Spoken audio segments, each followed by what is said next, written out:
Evangelio de hoy jueves 26 de junio del 2025. Lectura del Santo Evangelio según San Mateo capítulo 7 versículo 21 al 29.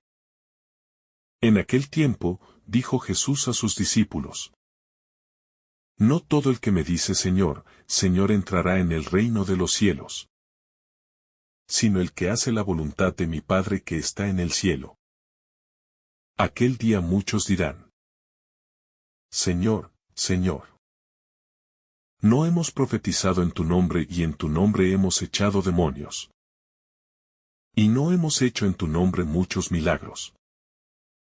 Entonces yo les declararé: Nunca os he conocido. Alejaos de mí, los que obráis la iniquidad. El que escucha estas palabras mías y las pone en práctica, se parece a aquel hombre prudente que edificó su casa sobre roca. Cayó la lluvia, se desbordaron los ríos. Soplaron los vientos y descargaron contra la casa. Pero no se hundió, porque estaba cimentada sobre roca. El que escucha estas palabras mías y no las pone en práctica, se parece a aquel hombre necio que edificó su casa sobre arena. Cayó la lluvia, se desbordaron los ríos. Soplaron los vientos y rompieron contra la casa, y se derrumbó. Y su ruina fue grande. Al terminar Jesús este discurso, la gente estaba admirada de su enseñanza, porque les enseñaba con autoridad, y no como sus escribas. Palabra del Señor. Gloria a ti, Señor Jesús. El Evangelio según San Mateo.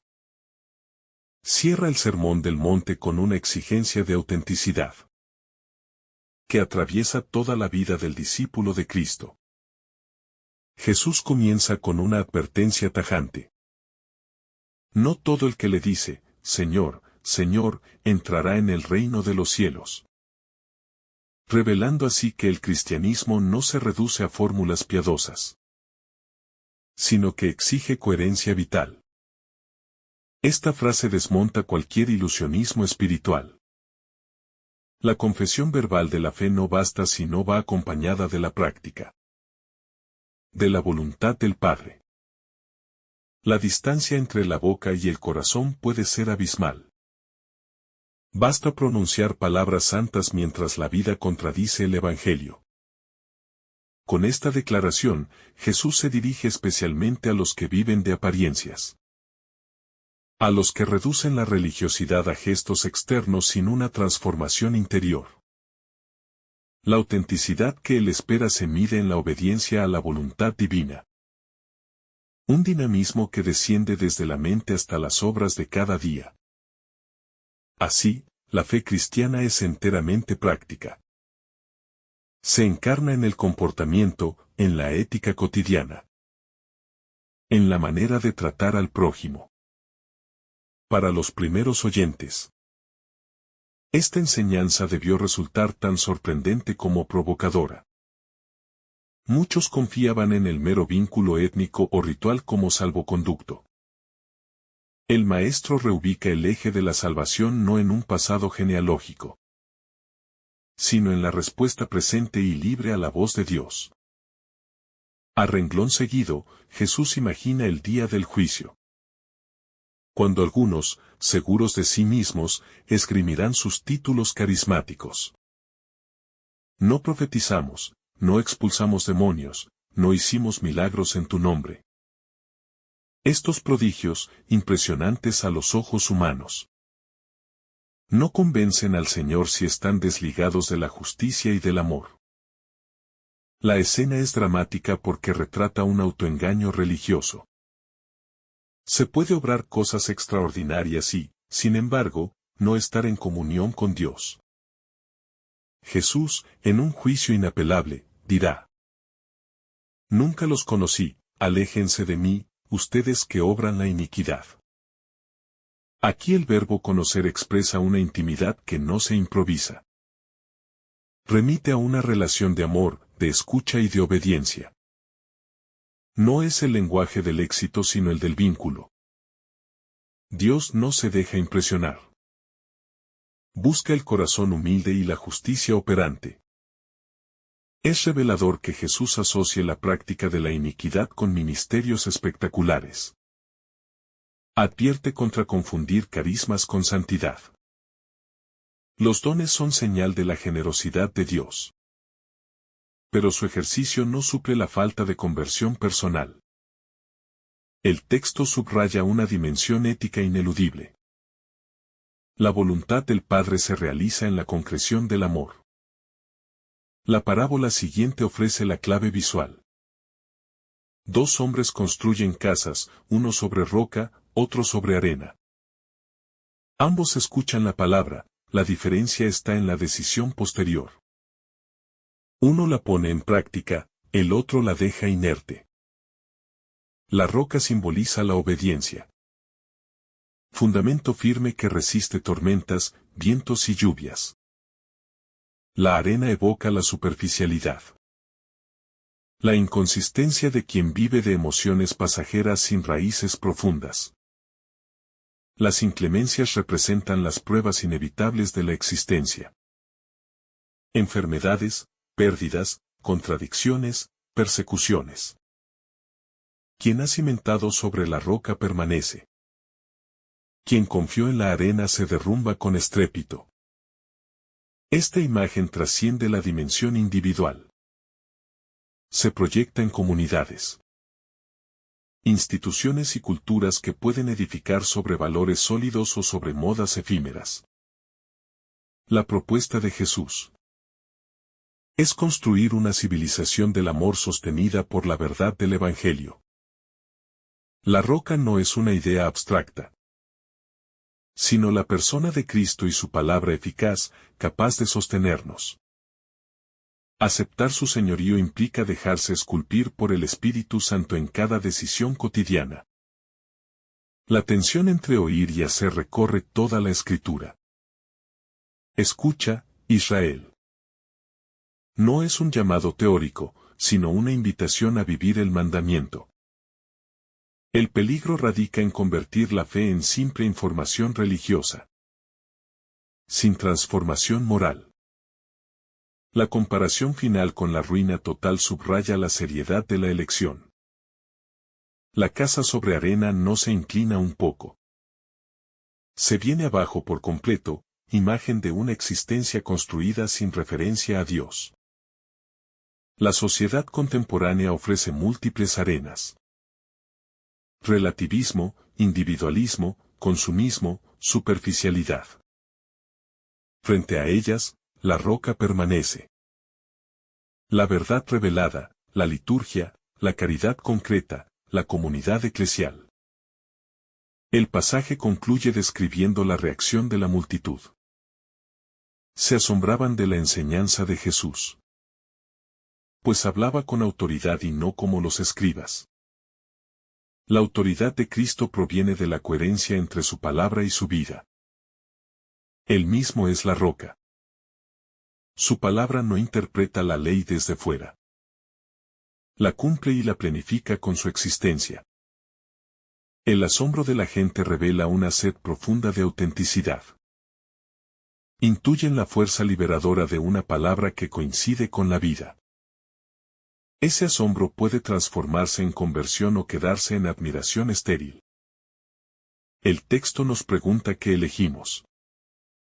Para responder, cada uno debe mirar los cimientos de su propia casa espiritual. La liturgia de la Iglesia retoma este Evangelio en tiempos de decisión. Nos recuerda que al final no bastarán excusas ni apariencias. La misericordia de Dios es infinita, pero no violenta la libertad.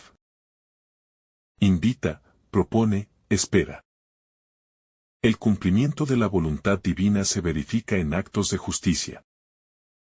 Perdón, solidaridad, pureza de intención. Estos actos, muchas veces escondidos, son ladrillos invisibles que consolidan la casa sobre roca. La oración diaria es también un cimiento. Escuchar la voz de Dios en la intimidad prepara el corazón para obedecer. Los sacramentos son pilares. La Eucaristía alimenta, la reconciliación restaura fisuras. El discernimiento comunitario ayuda a detectar arenas engañosas y a elegir roca firme. La voz profética de la Iglesia continúa la alerta de Jesús. No basta invocar su nombre. Hay que ser constructores del reino. La cultura del espectáculo religiosa, que confunde éxito con bendición, puede ser arena. La persecución por la justicia, en cambio, puede ser signo de casa sobre roca. Cada examen de conciencia nos permite detectar grietas y reforzar los cimientos con humildad. Los santos representan casa sobre roca. Francisco de Asís, Teresa de Calcuta, tantos testigos cuyos frutos permanecen. Ellos escucharon y practicaron. Por eso sus vidas resisten el paso del tiempo y siguen edificando. La parábola invita a la esperanza. Incluso si hemos edificado sobre arena, podemos reconstruir sobre la roca. La gracia de Dios ofrece cimentadores expertos. El perdón, la palabra, la comunidad, el servicio. Pero urge decidir. Las tormentas llegan sin avisar. No hay tiempo para improvisar cimientos en medio del huracán. La educación cristiana debe formar en el arte de construir. Enseñar a los niños a fundar su vida en la verdad. El testimonio de los padres. Es la primera roca o la primera arena que experimentan los hijos. El trabajo, la economía. La política también requieren cimientos evangélicos para resistir la corrupción. Toda vocación auténtica pasa por la obediencia a la voluntad del Padre. Criterio último de autenticidad. El Espíritu Santo actúa como arquitecto interior, recordándonos las palabras de Jesús y dándonos fuerza para cumplirlas. La caridad es el material más resistente. Nunca se corrompe, siempre se renueva. El orgullo, la avaricia, la mentira son arenas movedizas que arruinan cualquier edificación. Para discernir, necesitamos el examen de los frutos. Paz, gozo, paciencia, bondad, dominio propio son señales de roca. La confusión, la división, la arrogancia, la vanidad son indicios de arena. Así, el Evangelio nos regala un método sencillo y profundo de evaluación espiritual. No se trata de juzgar a los demás, sino de mirar nuestra construcción, abrirnos a la corrección y pedir gracia. La humildad reconoce fallas estructurales y se deja ayudar. La soberbia maquilla las grietas hasta que todo se desploma. La alegría del cristiano radica en saber que la roca es sólida y fiel. Cristo jamás defrauda. Cuando soplan vientos de crisis cultural o personal, el discípulo arraigado en la roca se mantiene en pie. Su estabilidad no es rigidez, sino flexibilidad fundada en la confianza. Al final, la casa sobre roca se convierte en refugio para otros. Acoge, protege, ilumina. Esa es la vocación de la Iglesia. Ser ciudad asentada sobre monte. Faro en la noche, casa firme donde el mundo encuentre esperanza. No basta con pronunciar el nombre del Señor, no basta con parecer piadoso. Jesús nos invita a una autenticidad radical. A una fe que se traduzca en obras concretas de obediencia y fidelidad. Es un llamado a vivir una fe encarnada, coherente, arraigada en la verdad del Evangelio. Jesús previene contra la ilusión de la religiosidad vacía. Hay quienes pueden hacer milagros, profetizar, expulsar demonios incluso. Y sin embargo no estar en comunión real con Él. Esta es una de las advertencias más serias del Evangelio. El poder espiritual no es prueba automática de santidad. La clave es hacer la voluntad del Padre. Esto nos obliga a revisar nuestras motivaciones. ¿Por qué hacemos lo que hacemos? ¿Estamos buscando la gloria de Dios o nuestra propia exaltación? ¿Vivimos la fe como un espectáculo? ¿O como una entrega silenciosa y constante al querer divino?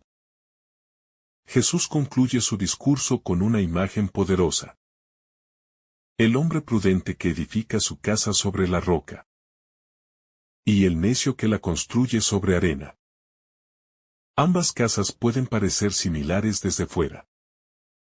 Pero lo que marca la diferencia es el fundamento. En la tormenta se revela qué tan sólida es la construcción. La roca es Cristo y su palabra. Escucharla y ponerla en práctica es construir con sabiduría. No basta con oír, con conocer, con admirar.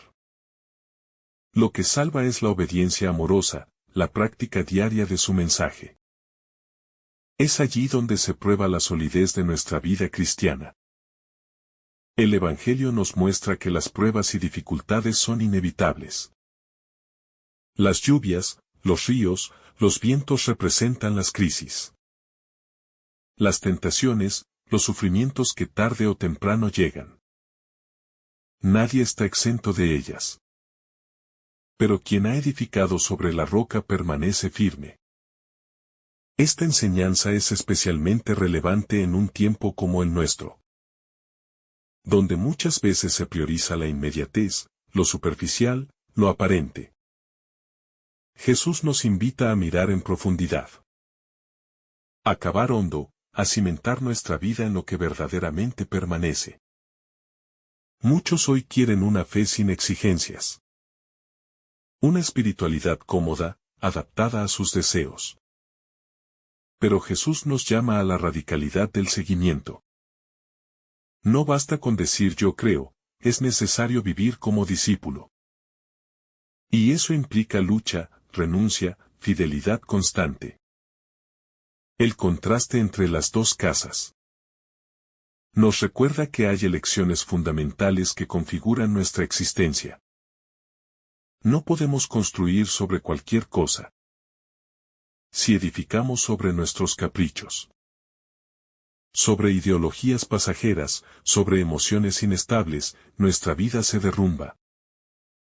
En cambio, si ponemos como base a Cristo, si dejamos que su palabra sea el criterio último, entonces podemos atravesar las tormentas con paz. No porque no suframos, sino porque sabemos en quién hemos confiado. Este pasaje nos anima a revisar nuestras estructuras interiores. ¿Qué sostiene nuestra vida? ¿Sobre qué valores, sobre qué convicciones hemos edificado nuestro ser? ¿Qué papel ocupa la palabra de Dios en nuestras decisiones? En nuestras relaciones, en nuestro tiempo. Jesús no está proponiendo una teoría, sino una forma de vida. Él quiere discípulos que vivan el Evangelio con toda su fuerza transformadora. No espectadores, sino constructores. No oyentes pasivos, sino hacedores. Ser hacedor de la palabra implica dejarse moldear por ella. Implica permitir que toque nuestras heridas, que cuestione nuestras seguridades, que ilumine nuestras sombras. Es un camino de conversión permanente, en el que cada día edificamos un poco más.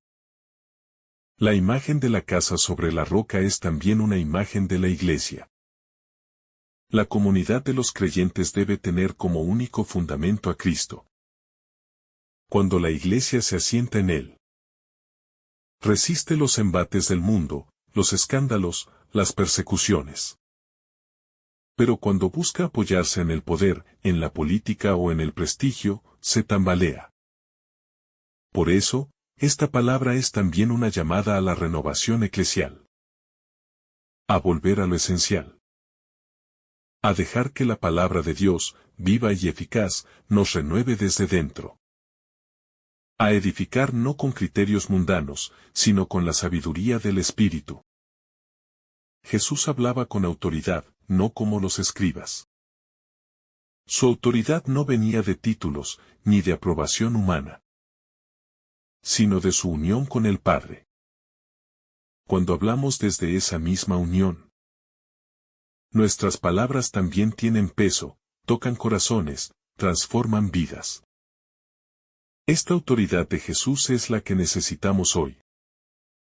Frente a un mundo escéptico, lo que convence no es el discurso, sino el testimonio. No es la elocuencia, sino la coherencia. La autoridad verdadera brota de una vida unificada, anclada en Dios. Construir sobre la roca es también un acto de esperanza. Es creer que vale la pena vivir según el Evangelio, aunque el mundo diga lo contrario. Es confiar en que lo que parece débil, humilde, silencioso, es en realidad lo que permanece. Jesús nos ofrece una promesa implícita. Si edificamos en Él, nuestra vida no será en vano. El esfuerzo, la lucha, la fidelidad cotidiana, darán fruto. Y cuando venga la tormenta, no nos destruirá. Estaremos firmes porque Él es nuestra base. Esta parábola nos desafía a ser prudentes, a no dejarnos llevar por la emoción del momento, a prever, a pensar en el futuro, a invertir en lo que dura. El fruto más grande es el amor. San Pablo lo resume claramente. Podemos tener todos los dones, toda la fe, todo el conocimiento. Pero si no tenemos amor, no somos nada. El fruto por excelencia del cristiano es el amor que se entrega, que se sacrifica, que no busca lo suyo. Al final de los tiempos, seremos juzgados no por nuestras palabras, sino por nuestros frutos. Jesús lo dirá claramente en el capítulo siguiente. Tuve hambre y me diste de comer. Es en el amor concreto al prójimo donde se manifiesta si hemos sido verdaderamente árboles buenos, injertados en Cristo. Ojalá que esta palabra nos incomode, nos remueva, nos empuje a la conversión. No para vivir con miedo, sino para vivir con autenticidad. No para desconfiar de todos, sino para estar atentos a la voz del buen pastor, que nunca engaña, que siempre conduce a pastos de vida eterna. Y que al final, cuando el Señor venga a buscar fruto, puede encontrar en nosotros no hojas secas ni ramas vacías, sino frutos abundantes de fe, esperanza y caridad. Porque hemos vivido enraizados en Él. Y porque hemos dejado que su palabra dé fruto en nosotros, a su tiempo y a su manera. También hemos de recordar que un árbol da fruto en su tiempo. No todos maduran al mismo ritmo. Cada persona tiene su proceso, su historia, su combate interior. Por eso, no debemos compararnos ni desesperarnos por no ver fruto inmediato. Lo importante es permanecer unidos a Cristo. La paciencia con nosotros mismos y con los demás es parte del discernimiento espiritual. A veces juzgamos un árbol antes de que dé fruto. O condenamos una vida que aún está en proceso de transformación. Dios, en su infinita misericordia, sabe esperar. Nosotros también debemos aprender a esperar con esperanza. La raíz que alimenta el buen árbol es la gracia de Dios. No se trata solo de esfuerzos humanos o disciplina moral. Se trata de dejar que la gracia actúe, de abrir el corazón a la acción del Espíritu. El fruto no es tanto resultado de nuestro trabajo, sino de nuestra disponibilidad. Finalmente, el Evangelio nos impulsa a ser también sembradores. No solo árboles que dan fruto, sino sembradores que inspiran, que animan, que invitan a otros a vivir en Cristo. La misión del cristiano es generar vida. Provocar encuentros, ser presencia viva del reino en medio del mundo. Ve, si esta reflexión te ha gustado, recuerda dar like, dejarnos tu intención en los comentarios y activar la campana de notificaciones. para que todos los días recibas estos mensajes. Te saluda tu hermano Francis deseándote un día lleno de bendiciones.